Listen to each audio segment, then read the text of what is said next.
Hello, readers and listeners of the Something Extraordinary podcast and also the Reassurance blog. This is Something Extraordinary, where we hope to be the sunrise to your sunset. And today we are joined by Felicia. Woo! Yay! So, as you may have seen from the title of the video, we're doing a Suicide Prevention Week interview. And so before we get into what that's all about, I'll let Felicia kind of introduce herself. So what's your name, and perhaps name a hobby or interesting fact about yourself? Okie dokie. I'm Felicia and I'm currently a high school student. Right now in high school, it's kind of like a bit wacky because we're doing it full in person and there's just so much to do. It was a little bit overwhelming compared to last year, but yeah, and I like to join clubs and like be an activist, I guess. And I also like to do service work, so yeah. That's awesome. Where do you volunteer at? Well, right now I'm just well, it's not really like volunteering. We're kind of just making letters right now because I have a club at school. It's called Reach Out Spartans. Ooh. So yeah. That sounds awesome. Yeah, I remember really like going to places like Feed My Starving Children. And maybe that's a little bit restricted now with COVID, but it was just really fun being able to do something that helps people. And so that's Felicia. And I know some of you might be wondering right now, the day we're filming this is September 22nd, and Suicide Prevention Week was the 5th to 11th. And so you're like, you're a little bit late to the game. But since it's still September and we definitely want to do something for Suicide Prevention Week or month, we're planning to put out this interview anyways. And so today is just an interview with one of the representatives of the youth, which is just honestly, a young person who wants to really like talk to you about her experiences, her thoughts, her perspectives. And I totally agree with the remote kind of situation and the transition from completely virtual to in person. I'm sure that must have been rough for students all around the world. And also just the groove of the entire COVID-19 situation isn't very nice. And so let's head to our first question. Felicia, have you seen or experienced any of your peers go through mental health struggles? I mean, honestly, kind of, yeah. It was more, I don't know, like prominent in middle school, but now in high school, I feel like everybody likes to keep low and just kind of sink into social life more and ignore like their mental health problems, which is kind of concerning. But I do have a friend who visits the counselor at least once a week, and I think that that's like one of the only things I know about mental health right now. That's really interesting.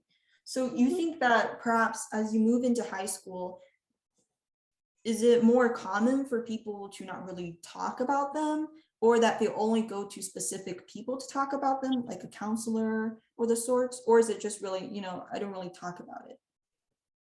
I feel like more people aren't open as much to like talk about their feelings because I do have some friends who I sometimes ask how they are and they always reply with I'm good, but I know that they're secretly taking like therapy or going to therapy and that something's going on because it just doesn't seem right. And I asked one of my friends about it, and they said that it was because they don't like to talk about their feelings and they want to look more mature by not going. So, yeah. That's really interesting. I'm sure other people probably have similar perspectives. I've heard it from my own friends as well about not being too open about talking to them with other people. So have you yourself been going through any mental health struggles or the such?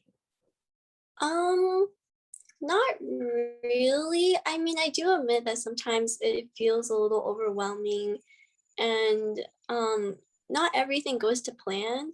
But if you keep a dainty little schedule and you just take everything slowly, I'm guaranteed that like you won't struggle as much. That's some really good advice. So could you go into a little bit about what you find was overwhelming or perhaps was a little bit difficult about these last few years just transitioning from virtual to in-person for students? Mhm. I feel like for me, as a freshman last year, I feel like it was a little bit overwhelming to see so many new people, Mm, but I feel like that's every year, except last year it was like COVID and everything, and I hadn't seen my friends for like, I don't know, like a year. And right. yeah, it was really weird going to like transitioning from a small school to a high school. So Yeah, I yeah. can imagine. Yeah, I remember in my area, so I think people who weren't in high school, so same like you, but they transitioned into their in-person their freshman year. And so what happened was that for like a year and a half, which we can estimate around 2 years, they were essentially in a state of mentality that was really disordered because they're just exiting out of their middle school years and then they go into this completely at home online virtual without any classroom instructions. And so suddenly moving into freshman year in high school, you're suddenly met with so many rules and expectations and instructions.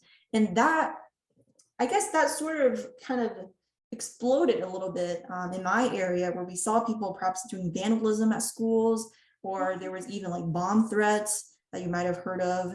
And so these kinds of things, I think, sort of exemplify how, COVID-19 has been like a very, very big variable, something that's caused a great bit of disorder here. Um, Yeah. yeah. And there's also been like this trend around like TikTok or something called like Devious Lick. And I know that's like completely off topic, but it's also like a part of the chaos, I guess. What's devious lit?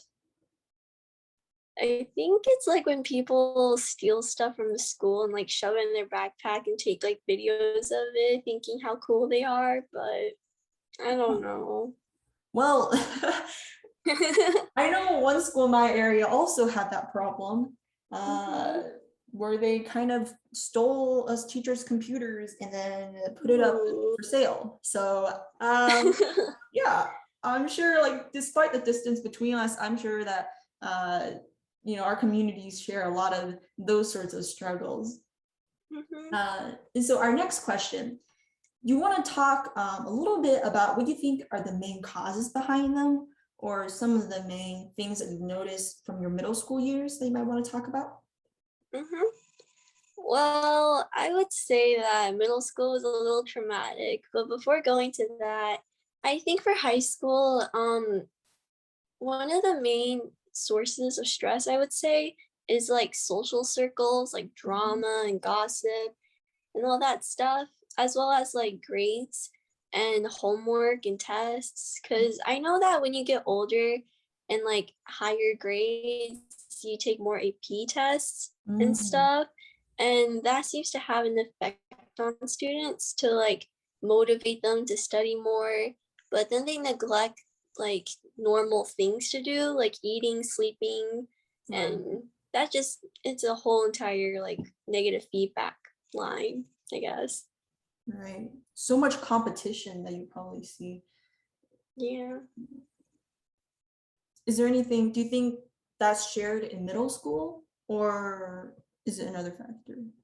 Um, I feel like, well, personally, when I was in middle school, I worried about my grades a lot because I thought that they had an effect on my future. But Mm, it turned out that they didn't, except if you take high school classes like Algebra 1 or mm, geometry in middle school. right. But yeah. Yeah.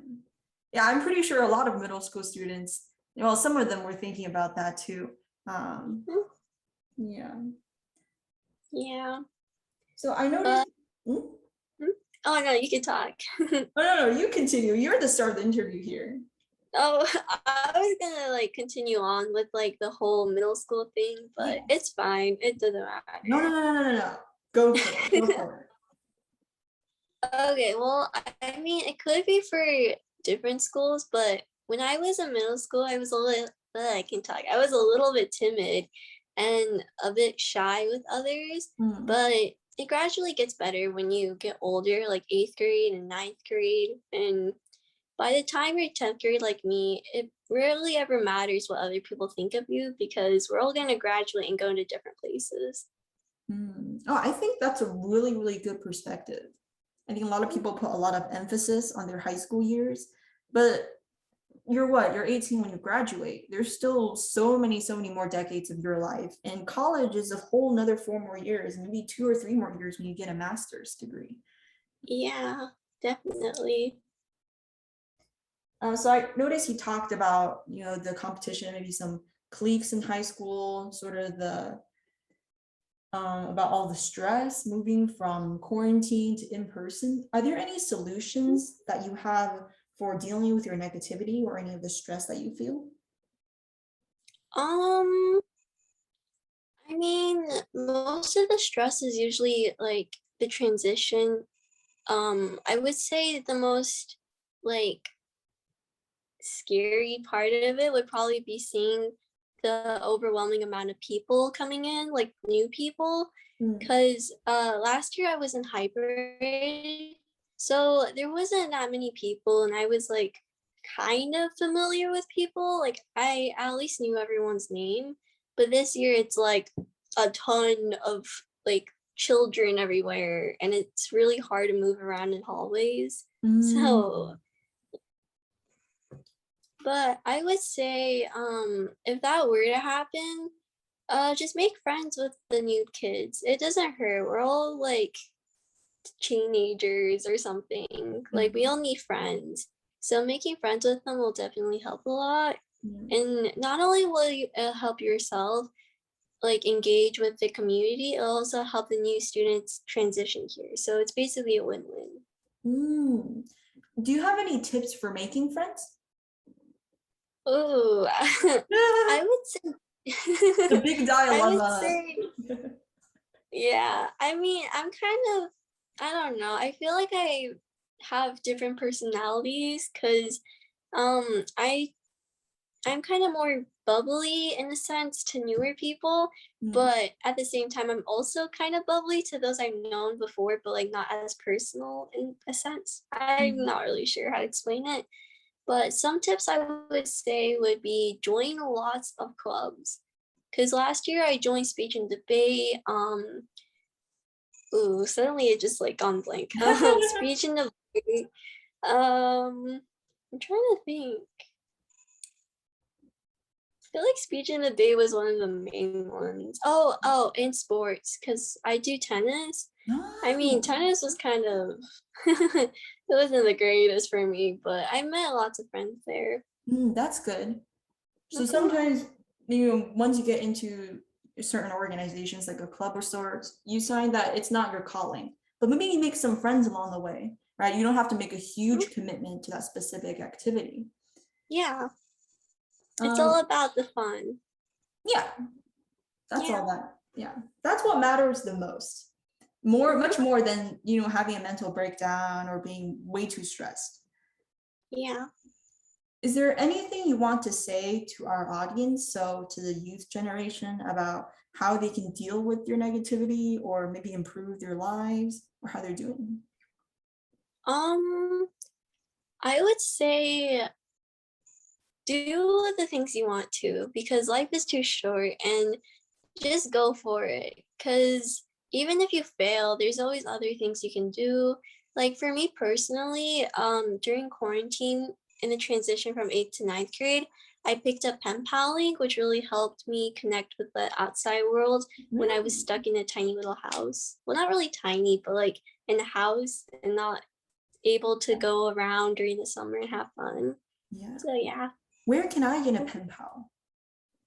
Oh, okay. So there's like a lot of different sites. I might go off for a long time. Go for There's it. like this site called I think it's like Penpal World or something, but how I got into it was I watched a lot of YouTube videos, did research. I went on Instagram and found lots of posts where it's like find a pen pal and like comment your name and stuff. But like just if you want to find a pen pal, don't get too personal when you're like typing in your information. Don't write where you like live, like your specific address Yeah. and all of that snazzy jazz. But yeah. Yeah. That's some good advice. Don't get identity theft, and don't get into, trouble with strangers. But that's Yeah. really nice. Yeah, I would like to get a pen pal. I remember like years ago, I think there's this WeChat option called 漂流瓶, where it's Oh like yeah. yeah, the wandering bottle. I don't know how to translate exactly, but if you write a Yeah. message, it sends it like randomly to someone, and you can get a message back. And so that was really cool. Yeah, it was something to do when I was bored, and also when I just wanted to talk to someone. Yeah, and also speaking about WeChat, I think it would be fun. Like this is a completely well, it's like somewhat similar to Penpal Link, Hmm. but you could probably teach or talk to foreign Chinese students on WeChat. Yeah. Yeah, cause I remember I helped my cousin with her English over the summer. Hmm. So yeah. Yeah, that's really good. We have to be Mhm. WeChat friends, Felicia. Yeah, we do. Yeah. Yeah. But another thing to like help with the negativity is like if you're an introvert and you don't like to talk to people, Hmm. I would write in a journal, maybe like write all the things that make you angry, make you sad, and then just write it in a journal and then wait till you're like older to read it and see how insignificant it is Mhm. compared to like all the bigger things you'll meet in life. Yeah, yeah. Cause like getting yeah, cause like getting a B on a test isn't as bad as like say uh I don't know, like getting a paper cut or something. Hmm. Or like I don't know. I don't want to be too like negative or like jinx anyone. Mm. Yeah, so maybe like when you were in eighth grade, you wrote, "Oh, I feel so depressed now," or not depressed, but just like, I'm really, really sad that I got a B on my test. What am I going to do? What are my parents going to think? What is my family going to say? But maybe once you're into your 20s and you look back on a B on a test, you're like, well, I'm here caring about my job. I'm here caring about housing and apartment. What is a Mhm. B on the test, right? Or maybe you'll say like a couple of years in the future, you know what? I like where I am at right now. And just because I got a B on that test didn't like completely ruin my life, right? Yeah. Yeah. And I mean, if you're feeling suicidal, since I think this is like a prevention suicide Yeah. like talk right now, Yeah. I think maybe like if you really truly need to talk to someone, but you feel like you don't have anyone, I would call a suicide prevention line Yes. number Mm. and you can Google them and hopefully there'll be in a link in the description. Hint, hint, nudge, nudge. Hey, that's a good nudge. We'll put it down in the description below. Nice. Yeah, and if any of you ever want to receive um, like any other people to talk to, you can always message Reassurance, the blog. There's also the link down there to our description. You can leave a comment. You can talk to any one of us. Yeah. Yeah. And also, if you see anyone else who may be struggling, um, and you like, I wouldn't first say like, "Oh, how are you? Why are you sad?" Like that kind of stuff to like a stranger. I would just simply smile back and like be nice to them because you never know who's going through Yeah. something. And I know it sounds like the normal, like, "Oh, my preschool teacher told me that too. You're so lame." It honestly helps a lot. Yeah, I agree. I mean, especially Mhm. with the mask thing, I feel like just even seeing the eyes do their kind of like, what do you call it? The squinting thing where you kind of know they're smiling through their Squinting. mask. Like that even helps me, right? When I look at someone Yeah. and they're not just like glaring at me with their eyes, or if they have their mask off, they're not like just the resting face of like disapproval. Like I think that a smile helps a lot with not making my day. So Yeah. Or if you have like like I don't know, cause like whenever I make like a weird face, my eyes are also squinty. So yeah, I just like to wave to people or just give yeah, them high fives. the princess wave, always the best. No, I'm not that elegant. So thank you so much, Felicia, for joining us on the Suicide Prevention Week interview. This is so Yeah. helpful, and I hope it will be helpful to some of our listeners who are watching this, or maybe they're reading on the Reassurance blog. And thank you so much, Felicia, for coming. Please check Yeah, out you're our welcome. please check out Mhm. our social media channels if you can, and subscribe to help us. Subscribe. Woo! Better Like, subscribe, subscribe. hit the, what do you call it? Hit Hit that that, like button. yes, hit the like button to make Yeah. sure that we can put out more content like this. Thank you. Mhm.